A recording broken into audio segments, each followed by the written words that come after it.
নারী, গাড়ি, বাড়ি, স্থাবর অস্থাবর সম্পত্তি, সন্তান সন্ততি, এগুলো প্রাপ্তির আকাঙ্ক্ষা, এগুলোর প্রতি আকর্ষণ মানুষের জনমভর। আমরা সবাই এগুলো চাই, ঠিক কিনা? এর মধ্যে সবচেয়ে গুরুত্বপূর্ণ একটা হচ্ছে সন্তান সন্ততি। দেয় কে? জোরে বলতে হবে, কে দেয়? চাইতে হবে কার কাছে? নাকি মাজারে, নাকি দরগায়? একজন সন্তান দিতে পারে, চিল্লায় বলতে হবে তিনি কে? অনেকে বলে মাজারে মানত না করলে নাকি সন্তান পাওয়া যায় না। এটা কি রে ভাই? মাজারে যদি মানত করা না হয় তাহলে নাকি সন্তান পাওয়া যায় না। এগুলো এসে ডিস্টার্ব করে খুব। এটা খুলে ফেলেন, খুলে নিচে রাখেন, এটাতে এদিকে রেখে দেন, এই পাশে থাক যতটুকু হয়, এদিকে দিয়ে দেন এই পাশে। তো এটা একটা ভুয়া কথা, তাই না? মাজারে আর একটু উপরে উঠাইতে হবে। মাজারে মানত না করলে সন্তান যদি না হইতো, বাচ্চা যদি না হয়, গরুর যে বাচ্চা হয়, গরু কোন মাজারে মানত করছে বলেন?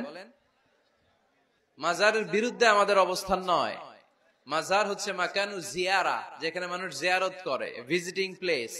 আসলে শব্দটা হবে মাকবার, মানে কবর। কারো কবরে যাওয়া, জিয়ারত করা, এটা সুন্নাহ।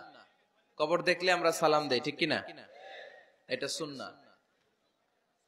তবে কবরে শুয়ে থাকা ব্যক্তির কাছে চাওয়া যায় না। চাওয়া যায়? ইযা সাআলতা ফাসআলিল্লাহ, যখন চাইবে কার কাছে চাইবে? ওয়া ইযা ইসতাআনতা ফাসতাইন বিল্লাহ, সাহায্যের হাত যদি পাতো কার কাছে পাতবো? ওনার ভান্ডারে কমতি আছে, ঘাটতি আছে? আমাদের যার যা লাগবে সবও যদি উনি দিয়ে দেয়, ওনার কমতি পড়বে নাকি?